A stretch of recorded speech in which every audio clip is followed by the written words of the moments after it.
se o shopping tá tão em alta, se ele funciona tão bem, se ele é um negócio que ele tá dentro aqui da nossa cultura, do brasileiro, por que que ele tá barato, cara? Ou ele tá barato mesmo? Tá barato, na minha leitura, sim. É mais um dos grupos Tem aí algum de que você pode falar assim, tijolo. olha, esse aqui você pode Pô, eu gravei soltar com aqui. o Thiago, recomendando para ele o Sim. XP-Malls. A turma tá até aqui no chat pedindo para falar um pouquinho Pode falar, do pode falar. XP-Malls, né? Que saiu uma polêmica dele na semana passada. Ó, vamos lá, em linhas gerais, primeiro do setor. Por que tá barato? No final das contas é o seguinte, sabe quando você começa uma confusão e você tá sem querer no meio dela e você começa a apanhar sem razão, porque você tava no lugar errado e você começou a tomar, voou cadeira, voou garrafa. Entendi. E você tava... Tem muito fundo imobiliário que está apanhando, por quê? Porque o investidor pessoa física decidiu que eu vou correr para a moita do CDI, vou ficar escondido ali na moita do CDI. A moita tá grande, né? Tá bacana, tem uma sombra, né? Tem uma sombra gostosa ali, né? E vai ficar maior ainda ao longo do ano. Então a turma correu para lá. E aí você vê essa disfuncionalidade, porque o mercado de fundo imobiliário, além de tudo, é um mercado pessoa física. Falta gringo, falta investidor institucional. Eu vi um vídeo ontem, né, que fala, olha, a participação do investidor estrangeiro nos fundos imobiliários na negociação, no dia a dia, dobrou nos últimos anos. Saiu de 7%, foi para 14%. Isso é verdade? É verdade. Em 2019, qual era a participação do investidor estrangeiro no estoque? A quantidade de cotas que ele tem na posição dele.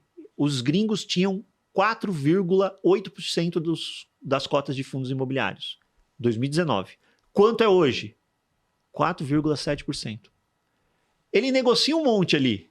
Vai carregar mesmo com ele? Entendi. Não mudou nada. Ele só especula, só. Não mudou nada. É legal que dá volume, mas estoque ele não carrega. Ele não carrega. Agora, aí você fica pessoa física, quer a moitinha quentinha do CDI, as cotas caíram desse jeito. Estruturalmente, o segmento de shopping center vai muito bem. Os aluguéis estão crescendo. Os lojistas tiveram 2024 bom. Por quê? Muitos contratos são em GPM. O GPM, principalmente no começo de 24, ou ele era negativo ou zero. Então esse contrato não era corrigido. Só que a venda do cara estava crescendo. Então o lojista teve um respiro em 2024. Né? Ele conseguiu vender mais sem tomar tungada no contrato. Mas agora, por exemplo, esses contratos desse ano, você já está vendo o IGPM voltando. Então, ficou um pouquinho mais justo essa conta aí entre dono de shopping e lojista nos últimos 18 meses, eu vou colocar. Todas as métricas operacionais e financeiras de shopping center vão muito bem na média da indústria. Tem um shopping que é mais problemático? Tem. E tem o outro que é um avião. Você tem que saber selecionar. Né? Então, a inadimplência está pequenininha, a vacância está baixinha, os níveis de aluguel estão crescendo no mínimo a ritmo de inflação. As coisas estão indo muito bem. Do XPMOL, saiu uma polêmica semana passada que colocaram aí... Alguém andou falando aí... bobagem do fundo, colocou, o fundo vai ter um sério problema de caixa esse ano e vai ter que vender ativo. Vamos lá, o fundo tem alavancagem, então ele tem uma dívida. Ele comprou imóvel com uma dívida. Se ele comprou imóvel com uma dívida, você tem que fazer o que com essa dívida? Pagar a dívida. Né? Uma hora chega o dia de você pagar essa dívida. Né? E fundo imobiliário, ele não pode reter o resultado dele para poder pagar a dívida. Lembra, a regra, ele tem que distribuir no mínimo 95% do lucro. Uhum. Então, ele fala, o dividendo eu estou entregando aqui, agora chegou o dia de pagar a dívida, o que eu faço? Aí o gestor ele tem algumas alternativas. Quais são as alternativas? Ou ele faz uma emissão de cotas, então ele vai no mercado, capta dinheiro, aí ele vai trazer mais cotista para o fundo e essa grana ele vai pagar a dívida. Sim. Né? A famosa subscrição, se você tiver... Exatamente. Ou ele vai ter que vender ativo. Vou ter que vender um ativo. Vai liquidar alguma coisa que não faz sentido e... No final das contas, assim, resumo da ópera, tá? A dívida que é de 700 e poucos milhões, se não me engano, enfim. Fato é que 90% da dívida, né, a parte grossa mesmo, vence em dezembro, tá? 600 e poucos milhões essa parte grossa. Ele tem quase 400 em caixa e mais 300 milhões em fundos imobiliários, que ele julga que são líquidos, que ele pode converter em dinheiro.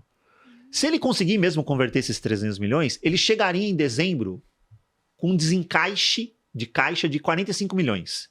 O fundo tem 7 bilhões de reais quase em ativos. 7 bi em ativos imobiliários, em participação de shopping.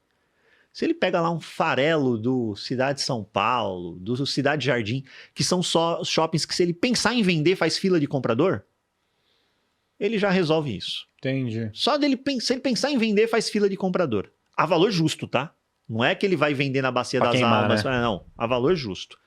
Então, ele tem ativos imobiliários que são líquidos. É que às vezes as pessoas acham que vender o imóvel, pô, dá trabalho, não é do dia para a noite, mas ativo líquido tem comprador. E a maior parte da dificuldade de caixa do XP Malls é só lá em dezembro. Ele tem o ano para trabalhar. Aqui eu não estou passando pano para o gestor, meu papel não é esse. Eu sou analista, não ganho nada lá da XP Asset para recomendar ou não. É porque eu acho que o fundo tem predicados para a pessoa ter na carteira dela. O ponto é que fizeram a tempestade, né? E aí você, sem fazer conta, sem entender as nuances das características dos ativos do fundo. Por isso, o gestor ele considera que aqueles 300 milhões de FIIs são líquidos, é porque ele sabe que tem comprador para aquilo. Do outro lado, não tem gente irresponsável. Né? Você tem quase 400 milhões em caixa.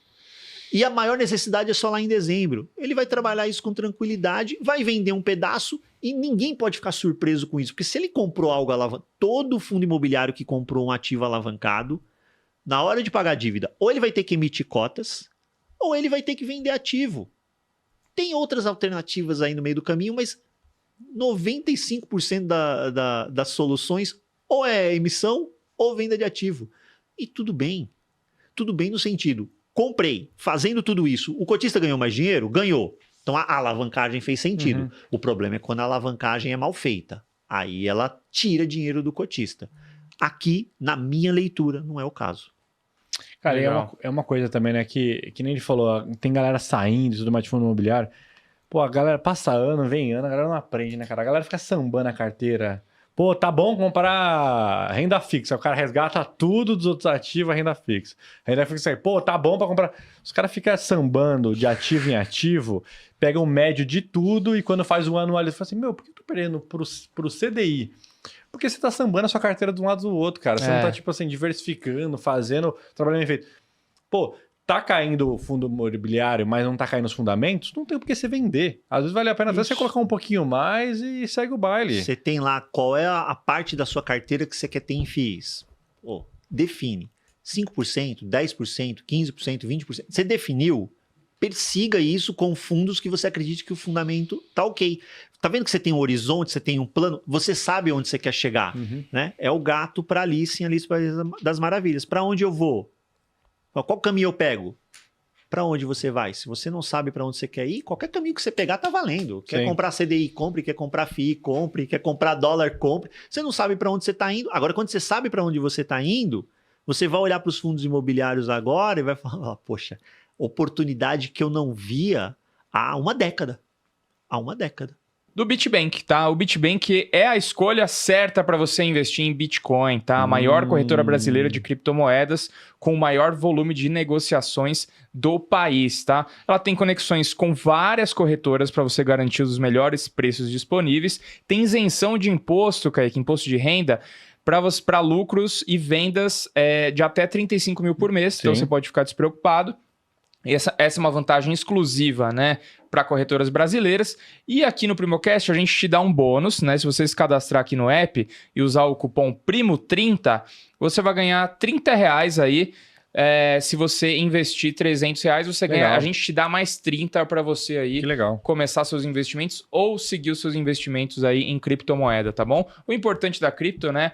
É você ir sempre comprando, não fica naquela maluquice de tentar acertar o topo, acertar o fundo. Cara, mas consistência. É bom olhar o histórico ali. Se você parar pra pensar que 2 meses atrás o Bitcoin tinha rompido a barreira de $100 mil e hoje, exatamente hoje, agora, tá $94 mil, você vai tendo um cheiro tipo assim, não é recomendação, mas você vai tendo um cheiro. Certo? Então tem um QR Code na tela, o link na descrição aí pra você entrar no app do BitBank. Fechado? Aí.